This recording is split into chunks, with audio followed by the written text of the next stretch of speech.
E além de todos esses elementos que a gente. E além de todos esses elementos que eu já falei aqui e tentei destrinchar um pouco, é interessante que a gente fale agora um pouco sobre direção de arte. A direção de arte é essencial para qualquer projeto audiovisual, porque é justamente essa parte, essa função que ajuda a conceber alguns elementos que vão agregar a narrativa e que não necessariamente vão ser tocados, por assim dizer. Não necessariamente vai ser explicado por que, né, que tem um quadro no lugar que tem um quadro, ou porque o cabelo de algum personagem tá dessa forma. São coisas que ajudam a construir a narrativa de uma forma que não é falada, por exemplo.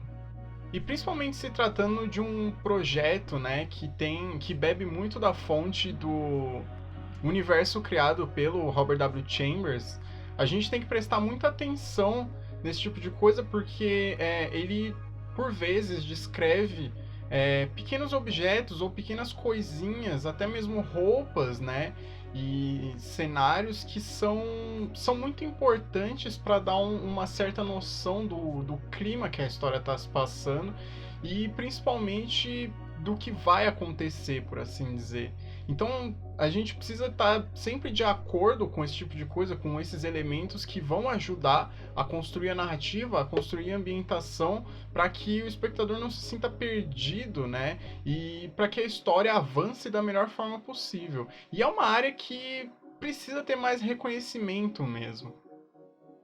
Então, assim, conversando com a nossa diretora de arte, muita coisa foi concluída a partir do roteiro, né? Como eu falei anteriormente, o roteiro ele é uma base para o projeto que a gente acaba vendo nas telas.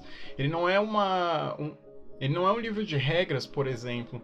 Então, é preciso se atentar a algumas coisas que acabam sendo apresentadas no roteiro e que podem mudar de forma conforme a coisa for andando, mas sempre se manter fiel, por exemplo, porque, bom, especificamente para o nosso projeto, já é uma coisa que tenta pegar a linguagem literária e traduzir para as telas. Então, é um roteiro de adaptação livre que está se baseando em conceitos literários que já não são muito fáceis de se adaptar. E principalmente nesse caso, a gente precisa se atentar em conceitos que são só descritos nos contos, mas que visualmente tem uma coisa muito interessante, pode gerar algo muito forte e que seja extremamente positivo e desafiador de trabalhar. Então eu vou ter que citar Suspiria de novo, o de 77, porque foi uma inspiração geral e foi primordial, assim, basicamente para todas as áreas do projeto. É, Justamente por conta do visual e do uso das cores que são meio atípicas para um filme de terror ou um filme de suspense, mas que acabam agregando na atmosfera, né? Como eu falei no outro vídeo, a ideia da produção de Suspiria era misturar o terror com contos de fadas, assim. Isso dá uma sensação muito lúdica de tudo que está acontecendo. Então a atmosfera ela muda um pouco, a ambientação muda um pouco para a gente acreditar que é tudo muito fantástico e que aquilo tudo não é real. E no nosso projeto, né, no roteiro tem cenas descrevendo coisas meio lúdicas e que não são pautadas basicamente na nossa realidade do jeito que a gente conhece. Então buscar inspiração no visual de Suspiria, nas cores fortes e nos ambientes que são às vezes até grandes demais para os personagens é extremamente positivo, criativamente falando, para o nosso projeto. E tem uma importância muito grande em você conseguir contar a história com elementos que são quase imperceptíveis, né? Então, por exemplo, se no roteiro a gente tem uma cena de descrição de ambiente, né? Um quarto que seja bagunçado, um escritório que seja bagunçado, a gente precisa se atentar a esse tipo de coisa porque isso vai acabar falando do personagem em si. Então, se o meu quarto tá bagunçado, isso vai falar sobre quem eu sou, né? Isso vai acabar agregando na minha personalidade de certa forma para quem vê as coisas desse tipo. E se o meu escritório tá bagunçado, né? Se o lugar onde eu trabalho tá completamente bagunçado, isso também ecoa e diz muito sobre quem eu sou, a forma como eu trabalho e por aí vai. Então, são elementos que a gente precisa colocar no lugar, né? Conforme o roteiro diz, para que as coisas funcionem, para que a narrativa ande de forma que seja funcional mesmo.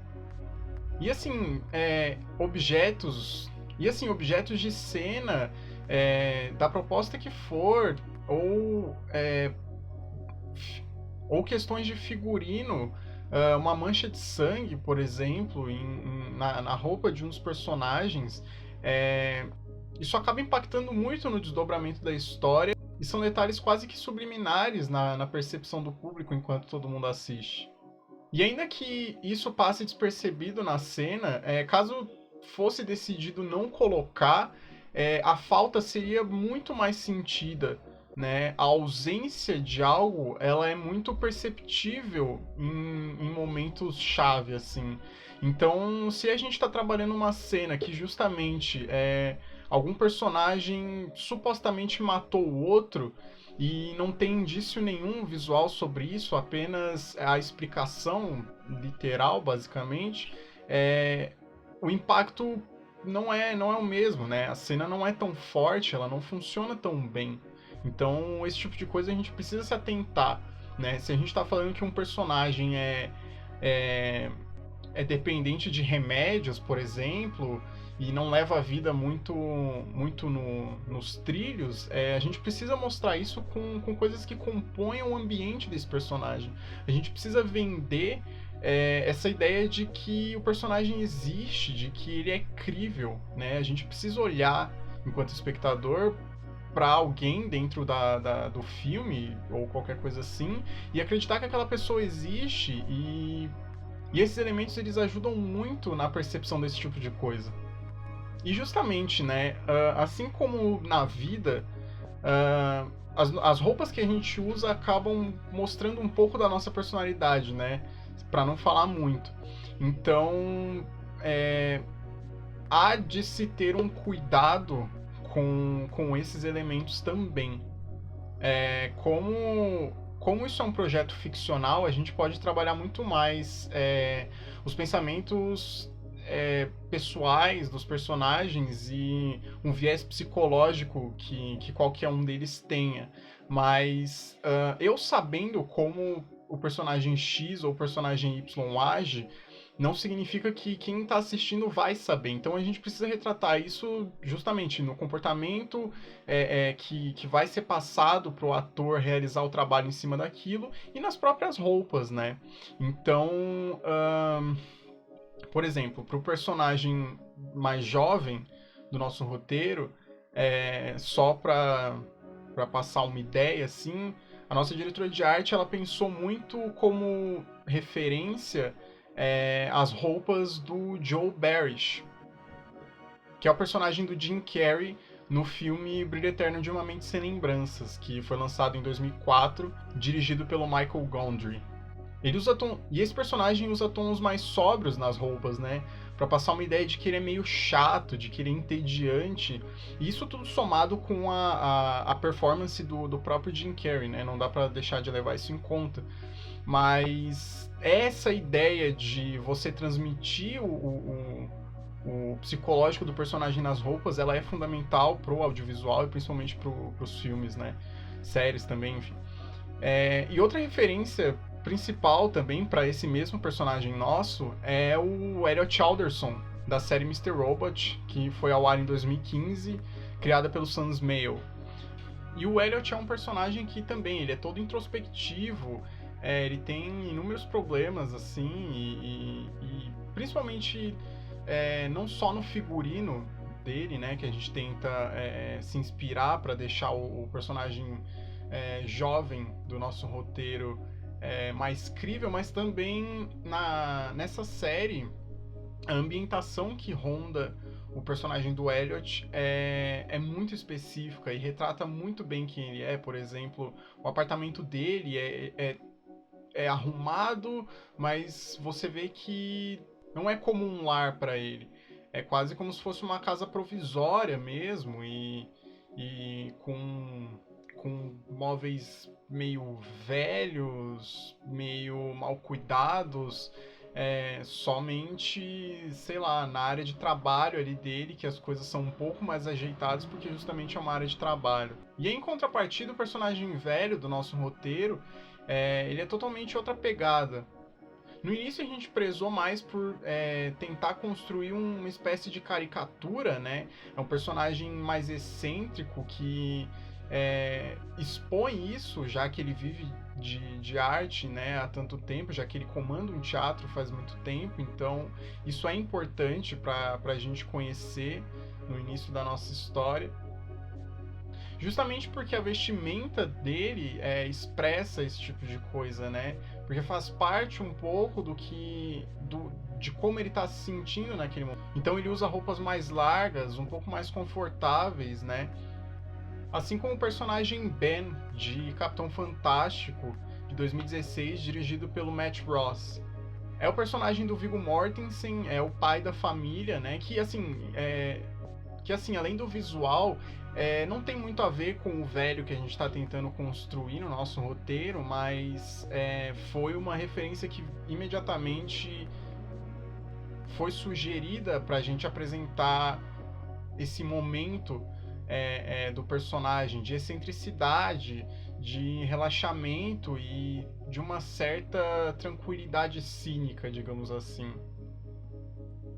Mas conforme a história vai andando, existem alguns momentos que esse personagem mais velho ele vai deixando isso de lado, quase que para venerar a figura do Rei de Amarelo e tomar ela meio que para si. Então ele começa a abandonar esse ar mais excêntrico, né? E cínico que ele tinha antes, de tranquilidade e tal, e passa a adotar um tom mais soturno e quase que inconscientemente. E como a própria figura do Rei de Amarelo, né, da forma que ela é descrita e da forma que a gente pode ver internet afora, por exemplo, até na própria capa do livro lançado pela editora Intrínseca, é um bípede envolto numa capa amarela toda desgastada e quase como se fosse um trapo, usando uma máscara pálida que não tem expressão. Então, esse conceito visual é muito interessante para a gente poder trabalhar, né? E a gente pensou em inúmeras coisas, assim, mas principalmente o filme De Olhos Bem Fechados, de 99, dirigido pelo Stanley Kubrick, também, justamente por tentar trazer uma espécie de elegância e até veneração para algo que não é tão belo assim, é uma coisa um pouco mais assustadora mesmo, se a gente parar para pensar no contexto todo que o filme transpõe pra gente. Mas a questão do figurino é justamente essa, é tentar retratar aquela ideia de sociedade secreta e de fato pouco conhecida, mas que existe um certo carinho ali, né? Esse é um ponto de partida para a gente pensar nessa figura visual do Rei de Amarelo. E outra referência é a obra simbolista do Edward Burne-Jones, chamada Angelus Ministrans, de 1896, que tem tons de amarelo na composição da pintura, né? E é uma figura que tá com uma capa até os pés, assim, e que não necessariamente é algo tão que esbanje elegância, é uma coisa mais simples mesmo, né? E é uma coisa que ecoa até com outra referência nossa, né? Já que o simbolismo foi uma inspiração direta pro Farol, por exemplo, e para toda a construção visual que o filme tem, basicamente.